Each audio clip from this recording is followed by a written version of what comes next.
Qu'avons-nous fait pour avoir des enfants comme celui-ci, demande-t-il. Nous sommes des catholiques ordinaires et n'avons commis aucun péché grave. Pourquoi Dieu nous a-t-il fait cela? Quelle serait la réponse habituelle à ces questions? Souffrance. Nous vivons à une époque où la science et la technologie ont réalisé des progrès rapides et sans précédent. Même si nous disposons de toutes les facilités nécessaires pour façonner des enfants intelligents, pourquoi se dirigent-ils vers la perdition? N'y a-t-il pas un remède à ce triste état de choses? N'y a-t-il aucun moyen de sauver ces pauvres gens? S'il n'y en avait pas, alors la foi chrétienne serait creuse et inutile, et l'affirmation selon laquelle Jésus-Christ est le Fils de Dieu serait une parodie de la vérité. Il en guérit beaucoup en chassant d'eux les mauvais esprits. Ils furent guéris lorsque les mauvais esprits sortirent d'eux. Comment un mauvais esprit peut-il posséder un enfant? Une personne âgée est attaquée et possédée par le péché.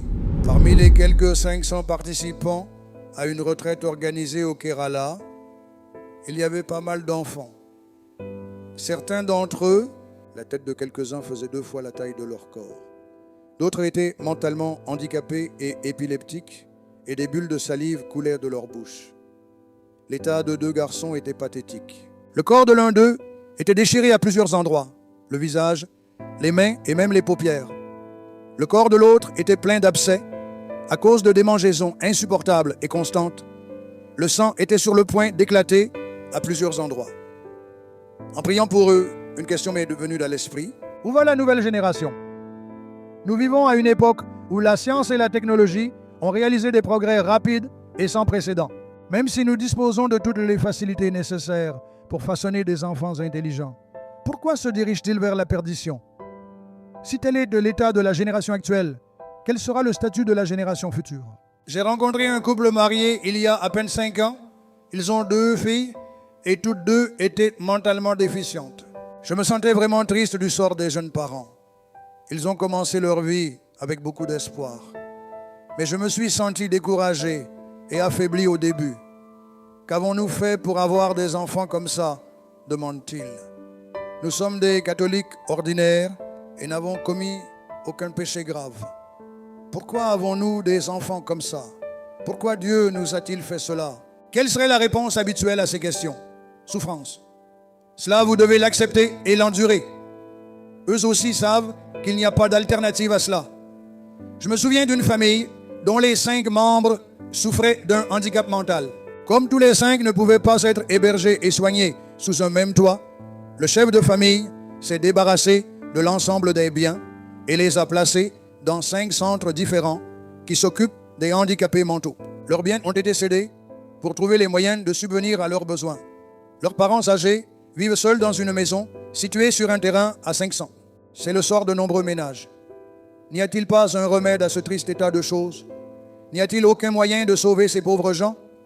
S'il n'y en avait pas, alors la foi chrétienne serait creuse et inutile, et l'affirmation selon laquelle Jésus-Christ est le Fils de Dieu serait une parodie de la vérité. Cela équivaudrait à le réduire à l'état de décombre et de calcaire. Mais la Bible dit que Jésus n'est pas comme ça. Il est le Seigneur qui a guéri tous les malades qui venaient à lui. Il n'a jamais envoyé aucun d'entre eux chez un mendiant ou chez un sorcier pour guérison. Il a guéri chacun d'entre eux. Il en guérit beaucoup, en chassant d'eux les mauvais esprits. Ils étaient guéris lorsque les mauvais esprits sortaient d'eux. Les sourds, les muets, les aveugles, les paralysés et les épileptiques étaient ainsi guéris. Toutes les maladies et souffrances que le monde endure aujourd'hui étaient également présentes à l'époque de Jésus. Jésus les a guéris en chassant d'eux les mauvais esprits. Toutes ces maladies sont présentes même maintenant. Les sourds, les muets, les aveugles, les paralysés et les possédés du diable, malades mentaux, sont en liberté de nos jours. Personne ne les guérit. Puisque Jésus n'est pas présent dans les gens pour chasser les mauvais esprits, ceux qui naissent avec ces maladies continuent à vivre en eux, meurent en eux, et la génération suivante en hérite et se damne en eux. Au chapitre 12 de l'Évangile selon saint Matthieu, à partir du verset 22, nous lisons Jésus guérissant un garçon possédé d'un mauvais esprit sourd-muet. Jésus a guéri le garçon sourd-muet en chassant de lui le mauvais esprit.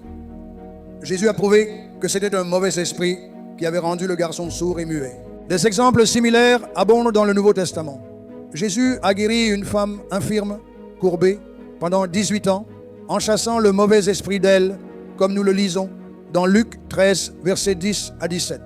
Ce que Jésus essaye de transmettre à partir de ces épisodes, c'est que les mauvais esprits sont derrière ces malédictions. Les gens ne peuvent pas être libérés sans chasser ces mauvais esprits. Bien que cela ait été confirmé à plusieurs reprises, cette génération les considère comme une fiction. Pour eux, les mauvais esprits n'existent pas et il n'est donc pas du tout nécessaire de les chasser. N'est-ce pas parce que les mauvais esprits existaient que Jésus a donné le pouvoir à ses disciples de les chasser?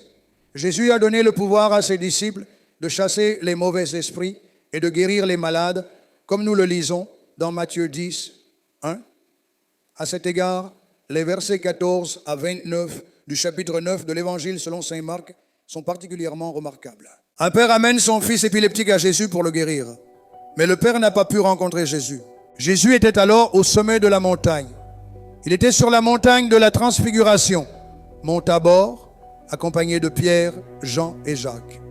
C'est alors que le père et son fils atteignirent le pied de la montagne pour obtenir la guérison. Ne trouvant pas Jésus, ils recherchèrent l'aide des disciples. Mais ces derniers n'ont pas réussi à guérir l'enfant malgré tous leurs efforts. Cela aurait pu conduire à une dispute avec les pharisiens qui semblaient avoir empêché les disciples en posant la question: de quelle autorité guérissait-il le garçon? Jésus arriva à ce moment-là et leur demanda: de quoi discutez-vous avec eux? De la foule, une personne s'est avancée et a dit à Jésus: Maître, je t'ai amené mon fils. Il a un esprit qui le rend incapable de parler, et chaque fois qu'il le saisit, il le précipite. Et il écume, grince des dents et devient rigide. Et j'ai demandé à tes disciples de le chasser, mais ils n'ont pas pu le faire. Marc 9, 17 et 18. Pourquoi les disciples de Jésus n'ont-ils pas réussi à chasser les mauvais esprits? Et Jésus leur avait donné pouvoir sur les esprits impurs dans Marc 6, verset 7. Et ils chassèrent plusieurs démons et guérirent plusieurs malades en les oignant d'huile. Lit-on dans Marc 6, 12 et 13. Les disciples qui avaient l'autorité et qui avaient eux-mêmes guéri de nombreuses personnes n'ont pas réussi à guérir ce patient épileptique en particulier. Mais lorsque Jésus le guérit, ils lui demandèrent en privé la raison de leur incapacité à guérir cet épileptique. Jésus leur a dit: cette espèce-là ne peut sortir que par la prière, comme nous le lisons dans Marc 9, 29. Prière, c'est ce qui manque cruellement à la génération actuelle. Les gens ne peuvent tout simplement pas prier. Liés par des forces diaboliques, ils sont incapables de prier. Lorsqu'ils participent à des retraites de renouveau, ils reçoivent l'onction du Saint-Esprit. Mais alors qu'ils effectuent des transactions dans le monde et sont attirés par des forces mondaines, ils éteignent le Saint-Esprit. L'attrait des désirs mondains, la luxure, l'influence de la télévision et du cinéma éteignent le Saint-Esprit. Celui qui a transcendé tout cela peut seul servir le Seigneur. Et cela nécessite des prières continues, intenses et en larmes. Efforcez-vous ensuite d'obtenir la plénitude du Saint-Esprit à travers les services d'onction. Vous grandirez, deviendrez enrichis et puissants. Nous lisons dans Marc 9 que le Père amène son enfant épileptique à Jésus. Lorsque l'Esprit l'a vu, il a immédiatement convulsé le garçon, qui est tombé par terre et s'est roulé, l'écume à la bouche. Jésus demanda au Père: depuis combien de temps cela lui arrive-t-il? Et il a dit: depuis l'enfance. On l'a souvent jeté dans le feu et dans l'eau pour le détruire. Marc 9h20 à 22h. Jésus a posé une question très pertinente. Depuis combien de temps cela lui arrive-t-il? Et le Père répond: depuis l'enfance. Pendant l'enfance, un enfant devient possédé par un mauvais esprit. C'est exactement ce qui s'est passé. Un enfant peut-il être possédé par un mauvais esprit? Cette possession, que la science médicale appelle par euphémisme épilepsie, peut-elle être guérie par des médicaments? Lorsque Jésus chasse le mauvais esprit, le garçon fut guéri. La Bible en témoigne. J'ai rencontré de nombreuses personnes souffrant d'épilepsie et vivant sous traitement. Ces médicaments affaiblissent le système nerveux et ne font que maintenir les patients sous sédation. Beaucoup ont réussi à se libérer de l'épilepsie en participant au service de l'Esprit en Jésus. Plusieurs malades mentaux aussi. Ce sont des témoignages vivants. La Bible enseigne que les mauvais esprits sont à l'origine de l'épilepsie et des maladies mentales. Jésus l'a confirmé à travers chaque incident. C'est à cause de notre incapacité à comprendre, accepter et apprendre les activités de Jésus que beaucoup, à notre époque, restent en esclavage. Une personne âgée est attaquée et possédée par le péché. Quel péché un enfant a-t-il commis pour faciliter une possession? La science a prouvé que l'influence des générations précédentes se transmet à la descendance. Lorsqu'une personne malade, mentale ou asthmatique consulte un médecin, la question habituelle que celui-ci pose est de savoir s'il existe un cas similaire dans la famille.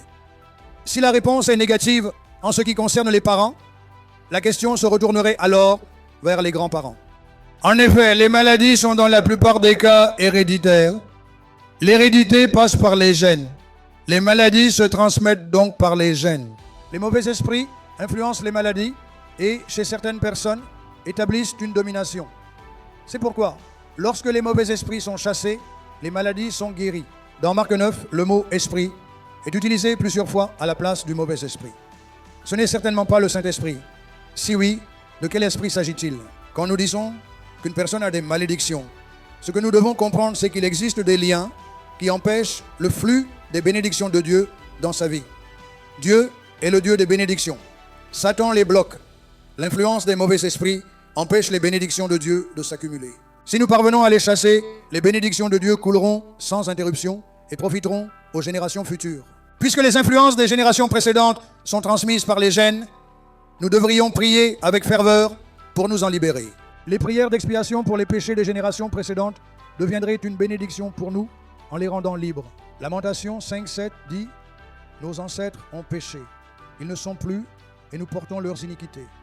Les péchés des ancêtres nous sont parvenus sous forme d'iniquité, d'esclavage, de malédiction et de blocage qui empêchent les bénédictions de Dieu.